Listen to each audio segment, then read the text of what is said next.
Oi, pessoal, tudo bem com vocês? Sejam bem-vindos a esse canal. Eu sou a professora Nayane Peixoto. Aqui a gente faz conteúdo sobre anatomia, fisiologia, embriologia, histologia, ou seja, morfofuncionais.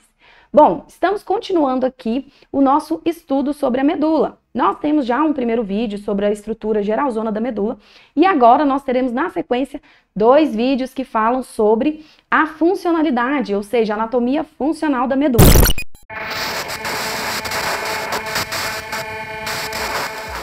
Então, não deixe de assistir os 2 e nesse primeiro vídeo nós vamos falar sobre a substância cinzenta e como acontece o fluxo de informação para dentro e para fora da medula. Então, sem mais delongas, vamos para o vídeo.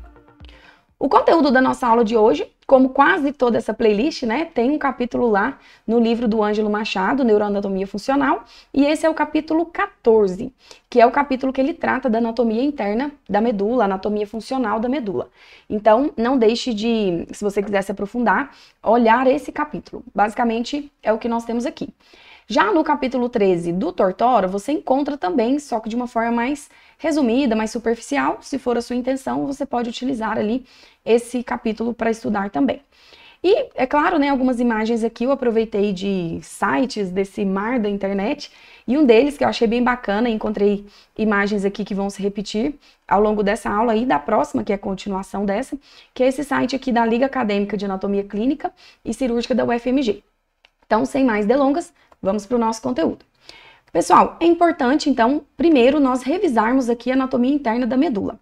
Eu sugiro bastante que você assista ao vídeo sobre a anatomia geral da medula, que nós já abordamos esse assunto, mas eu vou resumir aqui para ficar mais fácil e você partir desse ponto. Mas caso você queira voltar, estou deixando aqui do lado o card desse vídeo sobre a medula. E também, se você achar interessante, assista ao vídeo sobre o tecido nervoso para que você entenda ali as estruturas do neurônio e tudo mais, caso o seu conhecimento ainda seja um pouco superficial. Bom, então esse é um corte transversal da nossa medula. E num corte transversal, nós vamos perceber que aqui existe a segregação dos componentes, formando então uma estrutura cinza, que é a substância cinzenta, e uma estrutura esbranquiçada, que é a substância branca. Aqui nessa imagem o cinza é o branco, mas ignora essa parte. Nós temos aqui a substância branca e a substância cinzenta, que é a mais escura. A substância cinzenta, então, ela vai formar o H medular, que é essa estrutura aqui que parece uma borboleta. E a substância branca vai ficar em volta. Então, as estruturas da substância branca, elas são divididas e são chamadas aqui de funículos. Esse aqui é o funículo posterior, esse é o funículo lateral e esse é o funículo anterior. Aqui na substância branca também temos algumas estruturas que são bem marcantes para que você consiga entender o que é a região anterior e posterior. A primeira delas aqui, na região posterior, é esse sulco, que é essa reentrância aqui, esse cortezinho bem no meio, bem na região mediana da nossa medula. Já do lado oposto, que é anterior, nós temos uma fissura. A fissura ela é maior, ela é mais retalhada, vamos se dizer, que é a fissura mediana anterior. Então, sulco mediano posterior, fissura mediana anterior. É importante que você saiba o que é anterior e o que é posterior na medula, porque isso aqui é uma marcação da funcionalidade também. Então, existem estruturas que têm uma função sensitiva e outras motoras. Nós já vamos ver sobre isso. Aqui, ainda na substância branca, nós vamos ter em algumas regiões aqui um outro sulco, que é esse sulco aqui, o sulco intermédio, que fica entre aqui o sulco mediano posterior e o funículo lateral. Mas, basicamente, é isso que você precisa saber. Agora, sobre o H medular, nós vamos ter essa região aqui, que é chamada de corno posterior. Corno ou coluna, mas o nome mais utilizado é corno mesmo. Aqui nós temos o corno ou coluna anterior. E aqui nós temos o corno ou coluna lateral. Só que o corno ou coluna lateral, ele não está presente em toda a medula, não. Ele vai estar presente na região tóraco-lombar. E nós já vamos entender o porquê disso. Essa imagem aqui, ela vai nos ilustrar qual que é o trânsito de informações aqui que saem, que chegam e que partem da medula. Vamos lá que você vai entender. Acompanhe comigo aqui a numeração com bastante atenção. Aqui nós temos representada a nossa pele, certo? Então, na nossa pele, nós temos as terminações nervosas que vão gerar ali a percepção do tato. Aqui nós vamos ter, se você já estudou lá no sistema tegumentar, nós temos um vídeo aqui nesse canal, você vai ter lá terminações nervosas livres, corpúsculo de Pacini, corpúsculo de Ruffini, todas essas estruturas, elas vão estar na pele e elas são nada mais, nada menos do que terminações de neurônios ali, sejam terminações nervosas livres, sem nada grudado nelas, ou terminações nervosas com um tecido ali conjuntivo, gelatinoso, fibroso, em volta. Mas, de qualquer maneira, o que ela está fazendo ali? Ela está percebendo estímulos de tato, de pressão, de dor, de frio, de vibração. São estímulos táteis. Então, eu estou falando que esse estímulo ele é sensitivo. E eu também posso chamá-lo de aferente. Ele afere o que está no meio. Então, aferente é igual a sensitivo. Então, vamos lá. Então, teve o estímulo aqui. Esse estímulo vai partir aqui por esses axônios que estão dentro dos nervos, e os nervos da nossa medula, né, os nervos espinais, eles são nervos mistos. Então, ele tem tanto um componente sensitivo, aferente, quanto um componente motor, que é eferente. Então, ele vai passar aqui pelo nervo, qualquer um dos pares, lá dos nossos pares de nervos, e ele vai chegar aqui nessa estrutura dilatada, que é chamada de gânglio sensitivo. O gânglio sensitivo, ele já fica dentro da coluna vertebral ali, do ladinho da nossa medula. O que vai ter lá dentro? Nós vamos ter ali corpos neuronais desses neurônios aqui. São neurônios pseudonipolares, que nós vimos lá na nossa aula de tecido nervoso. Então, esses neurônios, eles recebem esse estímulo aqui e passam esse estímulo para dentro aqui da medula espinal. Então, de onde, né? Para onde que vai partir esse estímulo? Esse estímulo, ele vai chegar na raiz posterior da medula. Então, essa raiz aqui, ela é posterior e ela é uma raiz sensitiva, então, é uma raiz aferente. Então, tá chegando aqui essa informação e o que pode acontecer? Quando a fibra chega, essa fibra aqui, né, que seria um axônio, que parte desse neurônio que está dentro do gânglio sensitivo, quando ela chega, ela pode seguir alguns caminhos. Ela pode subir diretamente aqui, mandando a mensagem para o nosso encéfalo, né, mandando a mensagem principalmente lá para o córtex, para que o córtex compreenda que natureza que é essa, que estímulo que é esse, que interprete. Ou ela pode vir aqui e se conectar com outro neurônio que cruza contralateral à medula, ou seja, ela parte do lado direito, por exemplo, para o lado esquerdo, e aqui também ele vai subir, né, ele vai ser encaminhado também para o córtex. Pode acontecer. Ou ela pode se conectar aqui com o interneurônio. O interneurônio é esse neurônio pequenininho que só fica lá dentro do H medular, da substância cinzenta, que vai se conectar com outro neurônio dentro da própria substância. Então, conectando-se com esse outro neurônio, ele pode se conectar com esse neurônio aqui motor, que vai efetivar uma ação, formando então um arco reflexo. Olha só que bacana. Eu recebi o estímulo, vamos supor, encostei numa panela quente. E encostei sem querer, né? Distraído ali, cozinhando, encostei numa panela quente. Logo eu tiro. Sem que eu perceba o que aconteceu, eu já retirei. Na sequência, o córtex entendeu o que aconteceu. Nossa, queimei a mão, tem que molhar, tô distraída, enfim. Aí ele começa o monólogo ali, né? Começa essa narrativa do córtex. Mas antes disso, você já retirou a mão. Por quê? Porque o estímulo chegou aqui na pele, foi nocivo. A conexão que esse neurônio fez aqui, ele fez no gânglio sensitivo, chegou na medula e se conectou com o interneurônio. Logo, o interneurônio, ele mandou a mensagem aqui para o neurônio motor, para que o neurônio motor retirasse aqui a mão, né, e cessasse esse perigo. Só que ele não fez só isso. Do mesmo modo, a informação também subiu e chegou no córtex e você entendeu tudo que aconteceu. Então, a informação, ela passou para o arco reflexo, mas também ela subiu para o córtex. Eu espero que você esteja acompanhando meu raciocínio. E assim, o estudo da medula, ele é um pouco complexo mesmo, controverso, e assim, eu espero que você consiga fazer de uma forma bem lenta, bem tranquila. Volte nesse vídeo aqui, vá lá no seu livro-texto, leia alguma vez, volte aqui de novo, reassista esse vídeo, porque eu estou fazendo de uma forma bem pausada, bem tranquila, para que você entenda, tá? Então, vamos seguir aqui. Então, terminamos aqui. Quais são as sequências que o nosso neurônio aqui sensitivo pode fazer, né? Então, vem da pele, passa no gânglio sensitivo, chega então na medula, aqui pelo corno posterior, né? Pelo corno posterior. Então, no corno posterior, ou ele sobe, ou ele cruza para o outro lado da medula e, consequentemente, sobe, ou ele vai se conectar com o interneurônio e fazer parte de um arco reflexo. Ponto.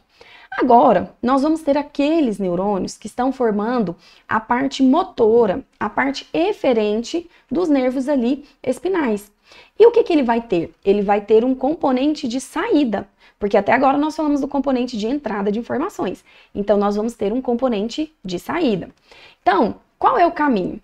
Pode vir uma mensagem lá do meu córtex ou de outra região aqui do meu encéfalo, como o cerebelo, por exemplo, mas vem lá do meu córtex motor primário, secundário, eu vou ter aqui a descida de um neurônio, né, o axônio de um neurônio que chega de um dos lados da medula e que cruza aqui contralateralmente nesse H medular. Então, ele pode vir próximo ao H medular, né, na comissura branca, ele pode cruzar aqui, e ele vai fazer conexão aqui na minha raiz motora, né, que é essa região aqui anterior, do corno anterior, ele pode fazer conexão com o neurônio motor, que vai gerar essa movimentação.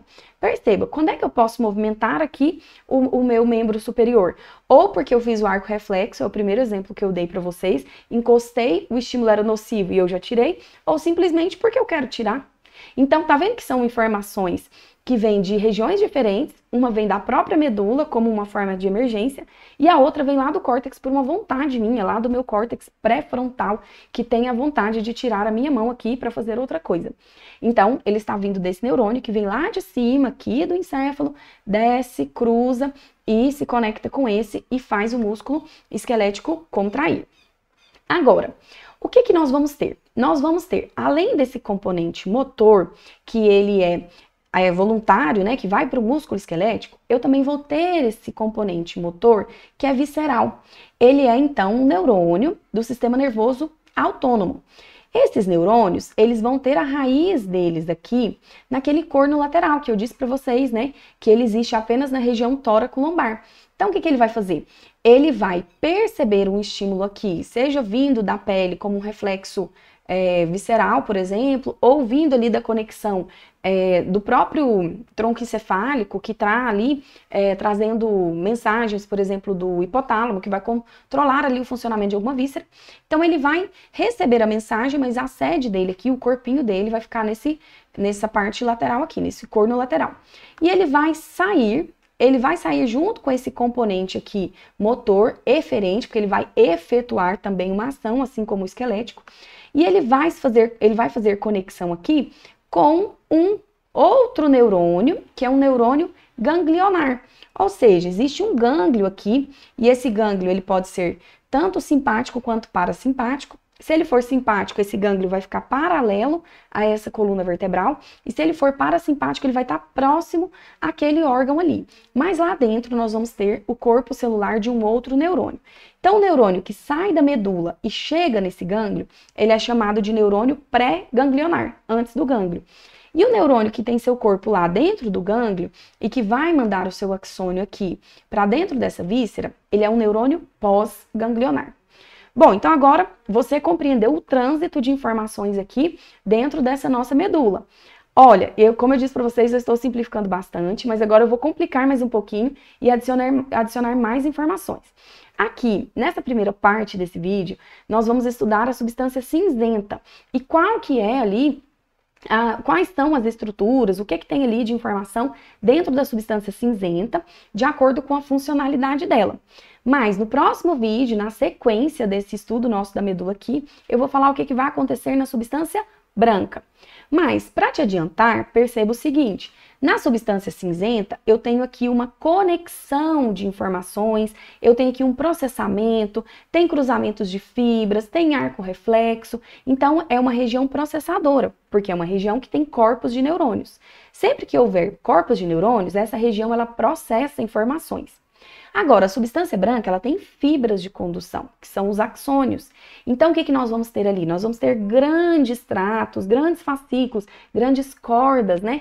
Que levam essa informação de regiões da medula para cima ou trazem essa informação de cima para baixo. E quando eu falo cima, lembra que eu estou falando do encéfalo, seja o córtex, o tronco encefálico, o cerebelo, as diferentes regiões do encéfalo podem ali e contribuem com fibras que vão gerar informações eferentes que vão compor ali a raiz dos nervos medulares, ou que vão receber informações desses nervos que chegam, né, dessas raízes nervosas que chegam na medula. Então, vamos falar agora sobre a substância cinzenta. Primeira coisa, então, que você precisa compreender aqui é que já foram classificados alguns tipos de neurônios. Quais são esses tipos? 2 grandes tipos, né, são classificados aqui, e nós vamos ter os neurônios que têm um axônio bem longo, que também são chamados de tipo 1 de Golgi, que são neurônios que vão transitar por longas distâncias. Por que ele tem um axônio longo? Porque ele está mandando a mensagem para uma região bem distante de onde está o seu corpo celular. E nós vamos ter os neurônios de axônio curto ou tipo 2 de Golgi. Por que ele tem um axônio curto? Porque ele fica ali, sempre lá no H medular, gerando ali uma conexão muito pequena, né? De uma área muito pequena. Entendeu a informação aqui e já mandou para esse aqui. Então, por isso que ele não é tão longo assim. Agora, os longos, nós vamos ter mais 2 subtipos. Então, o primeiro subtipo dele é chamado de neurônio radicular ou neurônios radiculares. Esses radiculares, eles têm esse nome porque eles são os neurônios que vão formar as raízes dos nervos. Aqueles que eu disse para vocês. Olha aqui, ó. Perceba, aqui eu tenho um neurônio, olha o corpo dele, voltando nessa imagem anterior, ó. Olha esse corpo dele aqui, ele não está formando a raiz do nervo motor? Olha esse outro neurônio aqui, perceba o que está no número 8, né? Eu mostrei o do número 7, agora olha o número 8. Ele não tem aqui o corpinho celular dele aqui, ele está formando também a raiz de um outro nervo. Então, nós temos aqui esses neurônios que são radiculares. E aí, dessa maneira, nós temos aqueles que são radiculares somáticos e os viscerais. É isso que você viu aqui. Vou até apagar a tinta do slide para que a gente possa marcar de novo. Então, olha só. Esses aqui, ó. Esse aqui, ele vai ser um neurônio radicular somático e esse aqui vai ser um neurônio radicular autônomo. Cada um vai compor aqui a raiz, né? A raiz ventral desse nervo, que é uma raiz aferente, só que um vai gerar uma aferência autonômica, ou seja, vai comandar o funcionamento das vísceras de uma forma automática, que não é uma forma ali voluntária, né? Você não controla o funcionamento das suas vísceras.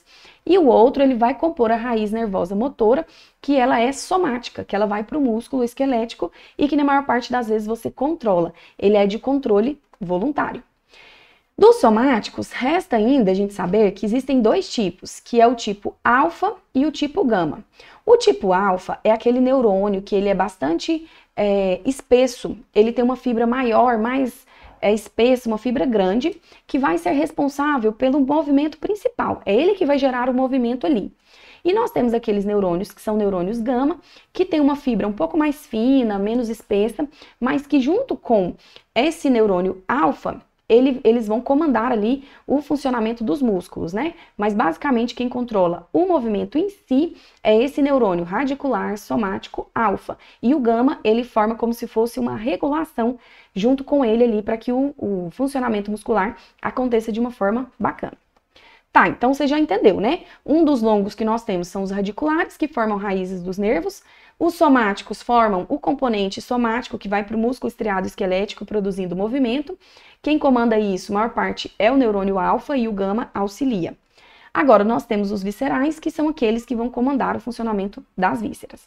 Todos eles aqui, não se esqueça que eles estão ali nos cornos, né? Eles partem ali dos cornos anteriores, na raiz anterior dos nervos, porque são motores, são eferentes. Daí nós temos os neurônios que eles são cordonais. Cordonais vem de corda, né? Como eu disse para vocês, eles vão formar grandes cordas que vão levar as informações ali para diferentes regiões ao longo da medula ou até mesmo fora da medula. E daí nós temos então os cordonais de projeção, e sempre que tiver uma fibra de projeção, ela se projeta para fora do segmento onde ela foi produzida. Então, o corpo celular dele está na medula, ele vai se projetar para o córtex, por exemplo. Então, ele sai da medula e ele vai para o córtex, por isso que ele é de projeção. Agora, o de associação, ele quando sai ali da substância cinzenta, do H medular, ele pode se ramificar, mandando uma mensagem para cima e outra para baixo, ou seja, mandando um segmento dele, um axônio dele para cima, uma parte de axônio para baixo, outro neurônio segue junto ali para baixo. E isso vai fazer o quê? Vai associar diferentes áreas da medula. Então, olha só, os diferentes segmentos da medula comunicam-se entre si por meio dessas fibras que são de associação, porque eles recebem o estímulo ali. Então, por isso que é possível, né, um segmento medular gerar um reflexo em outro segmento. Então, ele percebeu o estímulo em um dos segmentos, mas gerou reflexo em outro, justamente porque existem as fibras de associação que mandam mensagem para diferentes regiões na própria medula. Tanto as fibras de projeção quanto de associação, elas têm os corpos celulares dentro da substância cinzenta. Só que quando formam ali os axônios e eles saem, eles transitam pela substância branca. Por isso que a substância branca é branca, porque esses axônios ali mielinizados, eles partem ou para fora da medula lá no córtex ou ali em diferentes segmentos. E aí o que vai acontecer? Ele vai formar essas estruturas aqui, ó, que ficam em torno da substância branca, que são fibras de substância branca, mas que ficam aqui margeando essa substância cinzenta, de forma que eles vão formar ali uma estrutura chamada de fascículo próprio. É o fascículo próprio, né, da própria medula, que foi originado ali na própria substância cinzenta da medula. Então, esse é o fascículo próprio que transitam essas fibras. E por fim, agora, vamos entender os neurônios de axônio curto, que são interneurônios, por isso que eles são curtos. São aqueles neurônios que eu mostrei na imagem anterior, que formam o arco reflexo. Então, veja bem, são neurônios que estão aqui, ó, que recebem a informação de um neurônio sensitivo que entra ali pela raiz dorsal, entende essa informação e manda uma mensagem, por exemplo, para esse neurônio aqui da raiz ventral, que vai gerar um reflexo. Então, esses são os interneurônios que participam desses arco-reflexos. Bom, então você já entendeu quais são os tipos de neurônios que tem aqui dentro. Agora vamos entender como é que esses neurônios se organizam, esses corpos de neurônios se organizam. Esta aqui é uma imagem bem bacana, né, que eu achei lá num dos blogs da Unicamp, que ela me mostra aqui como esses neurônios eles são agrupados. E eu já adianto para vocês que eles são agrupados em núcleos. O que é um núcleo? O núcleo é um aglomerado de corpos de neurônios dentro do sistema nervoso central. Porque se ele for um corpo de neurônio fora do sistema nervoso central, ele é um gânglio, certo? Então, núcleos, tanto no encéfalo, né, núcleos de base, são ali corpos de neurônios fora do córtex, ficam na substância branca. Aqui também esses núcleos, eles são corpos de neurônios que ficam juntos, agrupados. Então, existem aqui alguns núcleos que vão, né, ali conter esses neurônios ali agrupados justamente por afinidades ali de funções. Então, vamos lá.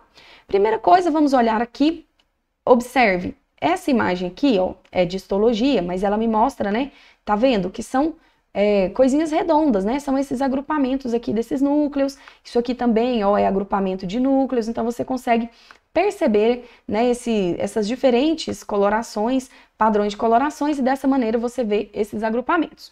Então, na porção anterior da medula, né, no nosso funículo aqui, no nosso corno anterior, desculpa, não no funículo, né, nós vamos ter aqui os núcleos dessa porção medial e lateral da nossa medula anterior. Agora, na porção posterior, nós temos esses núcleos aqui que formam uma estrutura que é chamada de substância gelatinosa. Nós já vamos entender qual que é a função dela básica. E aqui, na coluna posterior, nós temos núcleos também dessa coluna posterior, que também tem diferentes neurônios aqui de diferentes funções. E aí, o que nós vamos ter?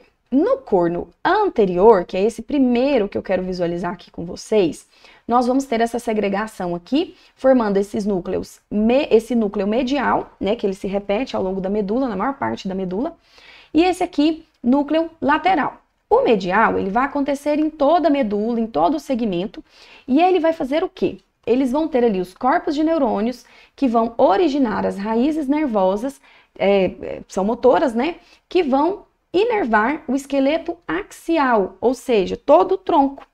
Então, por isso que ele está em toda a região da coluna. Agora, esse lateral aqui, ele vai estar presente apenas nas regiões onde eu tenho intumescências. Lembra lá da intumescência cervical, da intumescência lombar? Então, essas intumescências aqui são regiões de onde vão partir os corpos de neurônios e também as raízes nervosas que vão formar os plexos de nervos que inervam os membros superiores e inferiores. Então, ele vai existir apenas na região, como você está vendo aqui, ó, que é uma medula espinhal da região, um corte da medula espinhal da região lombar, ele vai estar presente apenas nessa região lombar, porque, e também na região cervical, porque vai formar ali as raízes dos nervos apendiculares. Agora, nós vamos ter aqui na parte sensitiva, que é na região posterior da medula, no corno posterior da medula, a substância gelatinosa, que vai conter o quê? Neurônios que estão recebendo ali as fibras que vêm aqui da raiz nervosa sensitiva. Lembra que a raiz nervosa sensitiva, ela traz a mensagem. Então, estão chegando aqui os neurônios que estavam aqui, ó, com seus corpos dentro aqui do gânglio sensitivo, né, da raiz dorsal. Então, esses neurônios, eles fizeram mensagem aqui e eles vão partir aqui para dentro. Na substância gelatinosa especificamente, nós vamos ter ali uma via, né, uma via neuronal que é chamada de portão da dor, que é onde chega ali as vias sensitivas de nociceptores, né, que são receptores de estímulos nocivos, né, receptores de dor. Então, ele está relacionado ao portão da dor. A substância gelatinosa, como toda medula, ela é bastante complexa, mas eu estou simplificando aqui para você ao máximo, para que você entenda a função geral.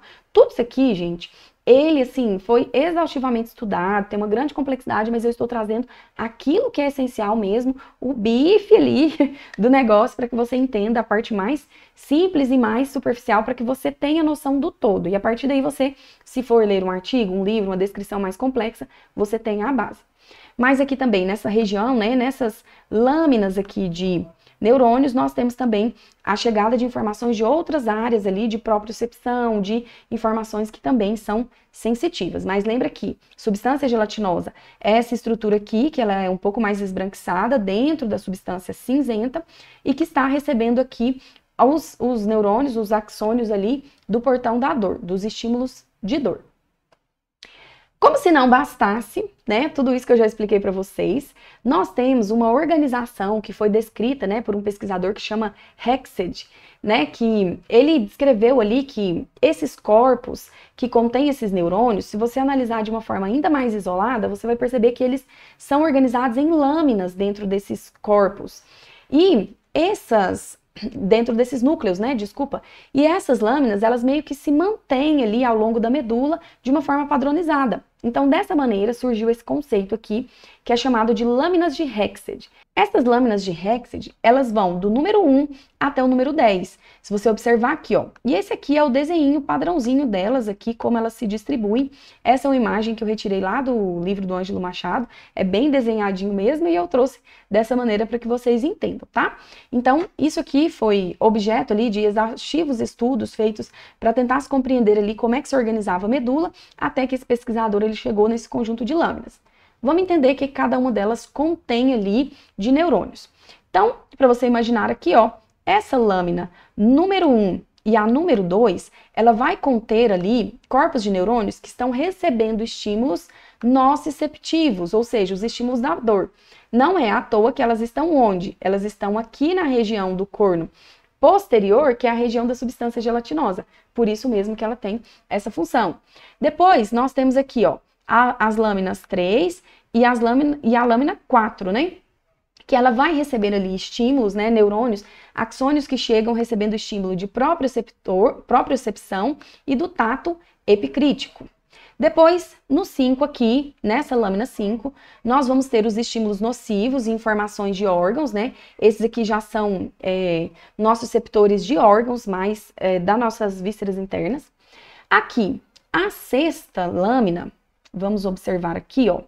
Essa sexta lâmina, que ela é um pouquinho maior, ela vai receber ali estímulos de propriocepção e, se você não sabe, né, o estímulo de propriocepção é a percepção do próprio corpo, né? Você não precisa olhar para saber onde é que está o seu membro superior, onde é que está seu membro inferior, onde você está ali no espaço, como que você está se deslocando. Então, isso é o estímulo de propriocepção.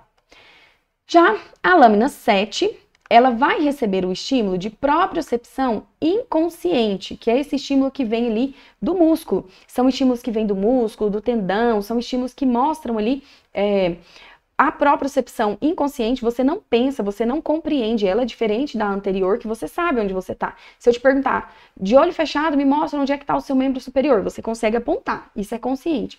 Agora, a inconsciente é aquela que você não entende como é que ela chega, mas ela chega, ela sobe para o nosso encéfalo, vai lá para o nosso cerebelo e ajuda ali nos ajustes de movimento. Então, se eu estou me deslocando, acontece alguma coisa que eu já ajusto rapidamente o movimento, ou se eu vou pegar aqui uma estrutura que tem um peso e outra que tem um peso diferente, eu consigo ajustar a força para esses dois pesos porque eu tenho essa propriocepção inconsciente. Então, ela chega nessa lâmina 7. Já a lâmina 8, se você perceber aqui, ó, a lâmina 8, ela fica bem já nessa região da margem aqui e da margem anterior. Nós vamos ter ali estruturas que fazem conexão com a medula contralateral, ou seja, aqui já vão ter fibras que vão partir para outra região, para o outro lado da medula. A 9, nós vamos ter ali os motoneurônios inferiores, ou seja, ele vai ser ali a região do segundo neurônio das vias descendentes, ou seja, tem um neurônio que originou aqui no córtex motor, ele vai descer e ele vai chegar lá na medula, naquela região onde ele vai gerar o estímulo para o movimento, ele vai se conectar com o neurônio que está lá. E esse é o motoneurônio inferior, é o segundo neurônio dessa via descendente. E ele vai estar onde? Ele vai estar presente em todas essas estruturas aqui, ó. Esse e esse aqui, que são, né, núcleos dentro dessas lâminas, né? São lâminas, aliás, dentro dos núcleos que fazem que contém ali o corpo desses neurônios, né? Os corpos desses neurônios que recebem essa mensagem. E por fim, né, nós temos aqui a lâmina 10. Essa lâmina 10, ela é isso aqui, ó. Ela é essa passagem de fibras aqui, que ela é uma comissura, a nossa comissura cinzenta, que vai fazer ali a passagem das fibras dos axônios que partem de um lado da medula para o outro lado da medula. Então, essas são as lâminas de Hexed. Eu espero que tenha ficado simples para você entender. Se não, volta aqui, printa esse slide, vou até tirar um pouco da tinta aqui, printa esse slide, olha direitinho, faz aí algum exercício para que você consiga memorizar. Pessoal, então chegamos aqui ao final desse conteúdo da substância cinzenta, mas nós vamos continuar o estudo da anatomia interna funcional da medula por meio agora, né, das vias ascendentes e descendentes. Então não deixe de assistir o próximo vídeo, então, que vai sair agora nessa playlist, para que a gente continue estudando sobre esse assunto. Espero que você tenha entendido, estou aberta a dúvidas, por favor, coloque aqui embaixo, caso você queira ali que eu aborde um assunto diferente aqui, ou algum assunto complementar a esse que nós já estudamos.